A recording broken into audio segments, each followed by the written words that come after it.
Boa noite, bem-vindos a mais um vídeo e dessa vez eu vou comentar sobre o caso do Monark, onde muitas pessoas esquerdistas provavelmente estão se juntando em massa para pedir a censura do Monark, ou seja, depois de nós passarmos um século XX inteiro de totalitarismos e censuras, um século XX inteiro de ditaduras de esquerda e direita e censuras totalitárias, o que as pessoas aprenderam hoje, em 2021, que censurar é maravilhoso, que censurar é muito bom e que a gente tem que censurar é mais e que o problema é a falta de censura e o excesso de liberdade de expressão. Parabéns! Muito bem, vamos defender mais censura, vamos defender mais poder do Estado, do monopólio da força, censurar as pessoas. Eu já fui, inclusive, no Flow, foi excelente ter ido. Se me convidarem de novo vai ser excelente, tenho certeza de novo. E o Flow é um programa muito interessante, onde chamam pessoas de diversas opiniões. É um programa que tem tudo a ver com a liberdade de expressão e com a liberdade de todos expressarem sua opinião e debaterem os assuntos, em vez de simplesmente serem obrigados a aceitar a força e obrigados a concordar à força. O que acontece quando você é obrigado a concordar à força? Você não está mais debatendo argumentos.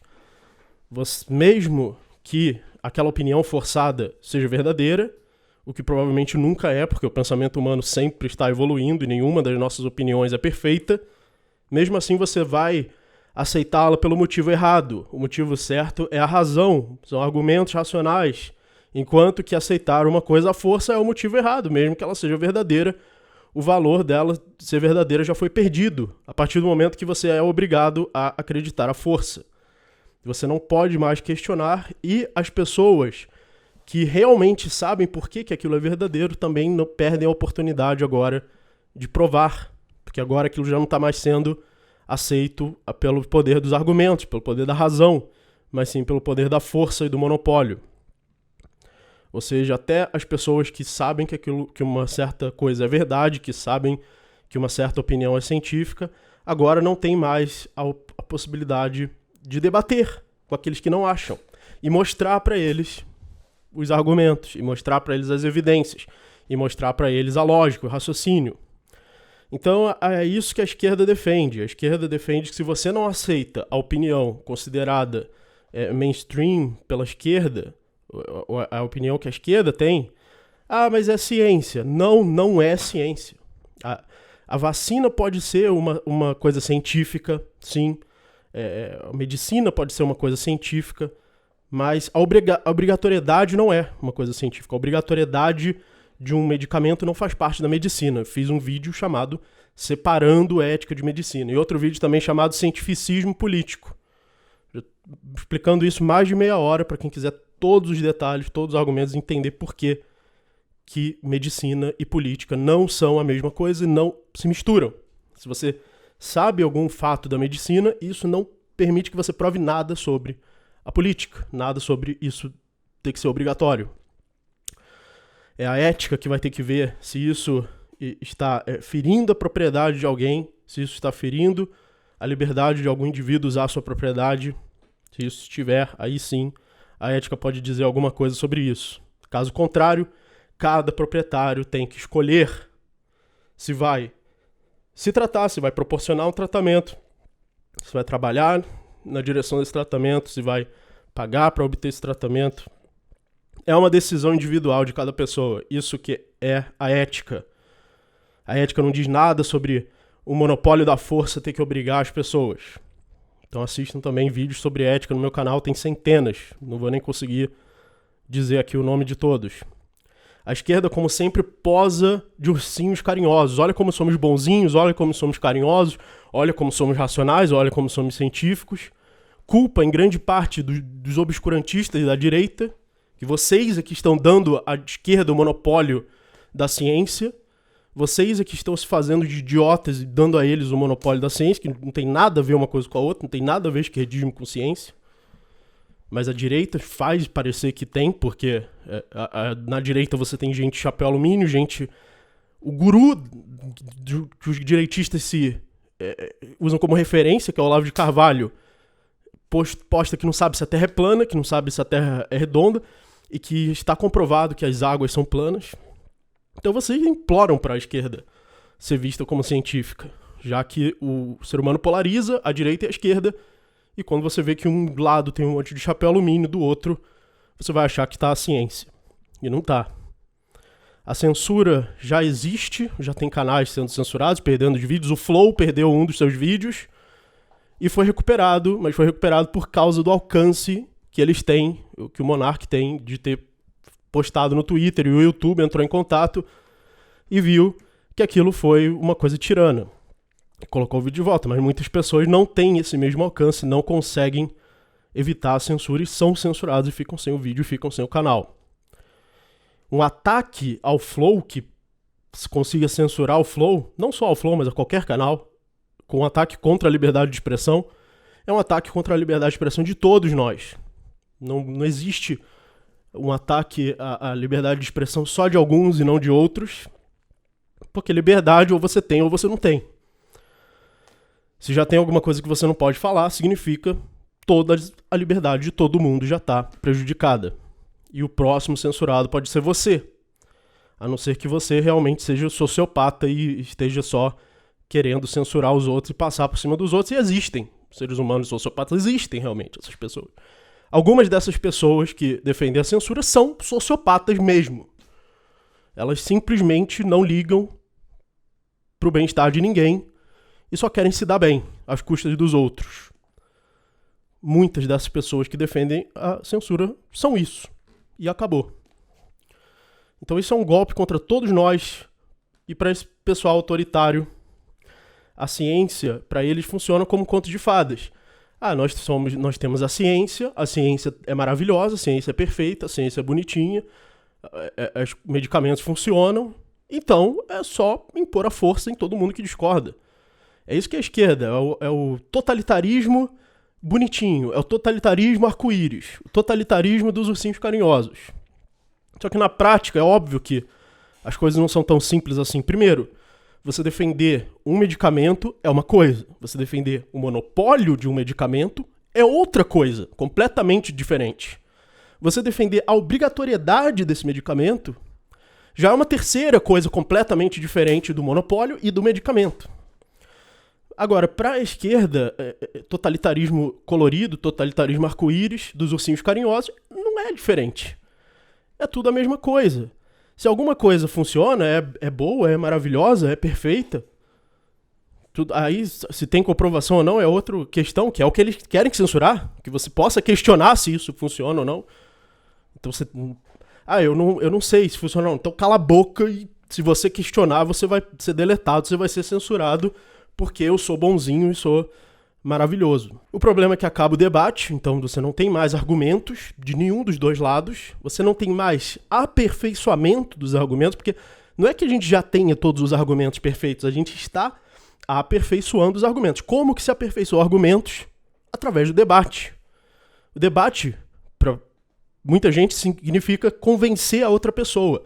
O objetivo do debate não é convencer a outra pessoa. Aí as pessoas falam, debater é inútil, porque as pessoas não se convencem. Tá, mas esse nunca foi o objetivo do debate. Por isso que eu debato aqui nesse canal e as pessoas não entendem por quê. O objetivo do debate é você aperfeiçoar os seus argumentos. Não é convencer as outras pessoas. O que acontece quando acaba o debate? Não existe mais aperfeiçoamento dos argumentos. Os argumentos agora morreram. Estagnaram. E o que não melhora, piora. Se não está melhorando, piora. Agora você não tem mais a evolução dos argumentos, a evolução da razão, todos os valores que constituem a ciência e o método científico vão pro lixo e substitui-se por uma ditadura da opinião que você tem que aceitar à força e com argumentos ruins, porque vão ser ruins. Se você não pode debater, se você não pode evoluir seus argumentos vão ser ruins. Tenha certeza disso. É verdade que muita gente é chapéu alumínio, antivacina, obscurantistas, mas muitas outras são céticas. Primeiro, se você não consegue debater com as pessoas chapéu alumínio, as outras pessoas céticas que não entendem a ciência também não vão entender se o chapéu alumínio está certo ou errado. E muitas vão acreditar porque não tem argumentos contrários. E esse pessoal ele vai para uma rede social alternativa e as pessoas vão junto, procurando alternativas, já que elas não conseguem ter as perguntas delas respondidas e não conseguem nem sequer fazer as perguntas, porque a censura não permite. Muitas pessoas são céticas e podem ser convencidas por argumentos racionais e estão procurando esses argumentos racionais. Então, se você impede uma pergunta de ser feita, é óbvio que você também vai impedir a resposta de ser feita. A censura e outros tipos de ataques pessoais no âmbito das ideias são um sinal de derrota por quem faz a censura. Quando você está debatendo e uma pessoa ela começa a te atacar, isso é um sinal de derrota. Porque se ela pudesse simplesmente refutar o que você está falando com argumentos, ela não precisaria te atacar. Então o ataque, como por exemplo, o ataque verbal já é um sinal de derrota num debate, mas o ataque físico, como a censura é um ataque físico ao que a pessoa está falando e os meios que ela usa para se comunicar, é um total sinal de derrota. Você está idolatrando a burrice, idolatrando a irracionalidade ao fazer isso. Você não está seguindo método racional, método de debate, método científico nenhum. Você está idolatrando a burrice, a irracionalidade e a animalidade ao censurar uma pessoa que tem uma opinião diferente. Mesmo que você censure as pessoas de chapéu alumínio, é isso que você passa, essa impressão de que você não consegue realmente refutar, e as pessoas vão seguir elas para outra rede alternativa e acreditar nelas lá. Porque você não foi capaz de ter um debate com liberdade de expressão e argumentos racionais. E foi um animal e se comporta igual um animal. Existem 3 formas de lidar com argumentos contrários. Uma é o straw man, que é o espantalho, é você piorar os argumentos do oponente, que é o que a direita e a esquerda fazem o tempo todo uma com a outra. Em vez de você responder o que eles realmente pensam, você responde uma versão piorada dos argumentos. O que acontece quando você é desonesto e usa o espantalho? Os seus próprios argumentos vão ser mais fracos também, porque se os argumentos oponentes são fracos, os que você vai precisar usar para derrotá-los vai ser fraco também. Ou seja, você não está realmente trabalhando para a evolução dos seus argumentos e a evolução da razão, mas sim para uma argumentação fraca. É isso que você está cultivando. Agora, uma outra forma de debater é você realmente se certificar que você está respondendo o argumento que o oponente pensa. Então você pergunta, conversa com ele e fala: é isso que você acredita? Você acredita em X, Y, Z, etc. Quando a pessoa falar sim, é isso que eu acredito, aí sim você prova que aquilo está errado. E existe uma forma ainda melhor, que é você mesmo melhorar o argumento do oponente. Você fala: não, peraí, eu vou pegar isso que você está falando e vou melhorar o máximo possível. Que se criou até uma palavra para isso, que se chama steel man. Em vez de ser o straw man, o homem de palito, é o steel man, o homem de ferro. Você pega o argumento do oponente e melhora, e responde uma versão ainda melhor do que o oponente está falando, e mesmo assim consegue provar que aquilo é falso. Aí sim, o que você fez? Você ajudou o oponente a argumentar, a melhorar o argumento dele, e você mesmo ainda melhorou o seu, e você mesmo ainda provou que o argumento do oponente é falso. E só dá para fazer isso com liberdade de expressão. Se antes de você começar a debater, você já calou a boca do oponente, a força, você não vai. É pior ainda do que fazer um espantalho. Esse é o 4º nível, pior do que o espantalho. É você simplesmente pegar uma borracha e apagar o boneco palito. Como eu já expliquei no meu vídeo separando ética de medicina, eu já expliquei que ética e medicina são 2 coisas diferentes. Então, de qualquer forma, você não poderia usar a desculpa de que uma medicina é científica para dizer que ela deve ser imposta à força.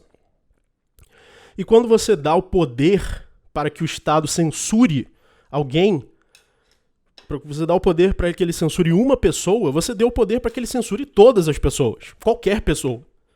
Não existe um poder de censurar só uma pessoa. O Estado é um monopólio da força. Por definição, significa que ele não tem alguém que seja equivalente a ele, que possa competir com ele. Se um monopólio da força tem o poder de censurar qualquer pessoa, uma pessoa, ele tem o poder de censurar todas as pessoas. E qual é o incentivo de um monopólio? Manter o seu poder. Monopólio é poder, poder corrompe, poder absoluto corrompe, E o incentivo de todo monopólio é manter o seu monopólio, manter o seu poder. O incentivo do poder é manter o poder. Se o poder é capaz de calar a boca dos outros, ele vai calar a boca daqueles, de certa forma, que ajude o poder do próprio Estado a crescer. O Estado vai buscar calar a boca daqueles que questionam as coisas que constituem o próprio poder do Estado. Levando assim, obviamente, como nós já vimos no século XX inteiro, e que a humanidade não aprendeu nada, o brasileiro não aprendeu nada, a mentalidade ainda está lá no século XIX, como a gente viu no século XX inteiro, ditaduras com poder de censurar. E o que elas fizeram? Genocídio, mataram milhões de pessoas. A impossibilidade também de calcular sobre a decisão do monopólio quais as consequências da decisão, porque as pessoas usam o argumento, mas opiniões podem causar mortes. Se eu tiver a opinião, por exemplo, de que o medicamento não funciona, eu não posso não tomar esse medicamento e morrer. Ok, mas você também não pode calcular quantas pessoas vão morrer por causa do poder que você deu ao Estado, que também vai impedir opiniões de se confrontarem, a razão de prevalecer, e também pode causar morte de pessoas, e não tem como você calcular isso, porque não tem como calcular as consequências de uma decisão monopolista, já que você não tem uma referência, você não tem uma competição. Não tem como comparar isso com as decisões alternativas, porque não tem decisão alternativa. Ou com a decisão das pessoas agindo livremente, porque as pessoas podem fazer qualquer coisa livremente. De forma análoga ao argumento do Mises contra a possibilidade do cálculo econômico no socialismo. Assim como o cálculo econômico é impossível sem um livre mercado e sistema de preços, o cálculo também de quantas pessoas vão viver ou morrer com a censura da opinião é impossível se você tem um monopólio da opinião. O que importa para a ciência é a competição. A competição é a base do método científico. A competição é a base da seleção natural, porque a seleção natural nada mais é do que diferentes genes competindo pela melhor performance, pela melhor propagação da sua informação genética. E da mesma forma, a evolução memética também se baseia na competição. E o que são opiniões são memes. Então a competição de opiniões gerando a sua seleção natural e a evolução de opiniões, então essa é a explicação evolutiva de por que opiniões precisam da liberdade de expressão para poder evoluir. Se você não tem uma liberdade de expressão, você não tem evolução da opinião. As opiniões vão ficar estagnadas e vão servir de ferramenta para o monopólio da força aumentar o seu poder. E a gente já viu isso acontecer na prática ao longo de toda a história. O cientificismo é uma deturpação da ciência tanto quanto o obscurantismo. Mas o outro lado é obscurantista. Tá, mas você é cientificista. Enquanto o outro lado está menosprezando o método científico, você está aplicando o método científico no lugar errado. Aplicando o método científico na política, que não tem nada a ver com ciência. Eficiência não pode ser imposta à força. Você não pode falar, eu vou usar a força e obrigar a sociedade a ser eficiente, a ciência a ser eficiente. Não dá. A eficiência vem da competição. Quando você tem cientistas que podem debater, que podem oferecer evidências contrárias, a falseabilidade é um dos fundamentos da ciência, e a falseabilidade depende da sua liberdade de conseguir oferecer as evidências que podem falsear alguma coisa. Se a opinião contrária a uma certa opinião científica é criminalizada, a falseabilidade dela também é criminalizada. Quando a ciência é sustentada pela autoridade do Estado, ela mesma se torna uma autoridade, se torna uma ferramenta de poder e deixa de ser uma ferramenta de evidências e de falseabilidade e de provas, para ser uma ferramenta de poder e imposição da força. O método científico é um sistema que depende de recursos escassos, como qualquer outro, e como qualquer outro funciona melhor na livre competição. As opiniões também dependem de recursos escassos para serem transmitidas e ouvidas, como por exemplo essa câmera, esse microfone, estou transmitindo a minha opinião usando recursos escassos. E portanto também depende da propriedade privada. Liberdade de expressão nada mais é do que cada pessoa pode expressar sua opinião com a sua propriedade. Eu não posso roubar o microfone dos outros para falar, mas eu posso falar com o meu. Esse microfone é meu, essa câmera é minha e eu posso falar. Os libertários, portanto, são o grupo que mais defende a liberdade de expressão, porque é isso que os libertários defendem. Se eu tô com o meu microfone, com a minha câmera e com a minha cadeira, com o meu cenário, eu posso falar o que eu quiser. Desde que eu não esteja falando alguma coisa, alguma fraude ou mandando as pessoas cometerem algum crime. Então, os libertários são aqueles que mais defendem a liberdade de expressão e a propriedade privada. Então, uma sugestão pro Flow, pro Monark e pro Igor, chamar mais libertários no Flow. Tem alguns aí muito interessantes. Tem eu, se quiserem me chamar, seria uma honra, de novo. Então, parabéns aí a quem está do lado da liberdade de expressão. Então o Monark está do lado da liberdade de expressão. Que bom que a gente tem uma pessoa com o alcance dele que está do lado da liberdade de expressão, porque muitos não estão. Muitas pessoas estão sedentas para censurar os outros e que tem muito alcance, tem milhões de inscritos, e sedentas com as garras e dentes para censurar os outros e para controlar os outros. Então que bom que a gente tem pelo menos o Monark e acho que tem alguns outros aí. Eu vi que o Rafinha Bastos também é a favor da liberdade de expressão total. E parabéns para todos que estão a favor da liberdade de expressão, porque é a liberdade de todos nós, de cada um de nós. Ninguém vai ficar livre enquanto o outro está amordaçado. Se um está amordaçado, está todo mundo amordaçado. Espero que esse vídeo tenha ajudado a entender por que a liberdade de expressão está certa. Muito obrigado e até a próxima.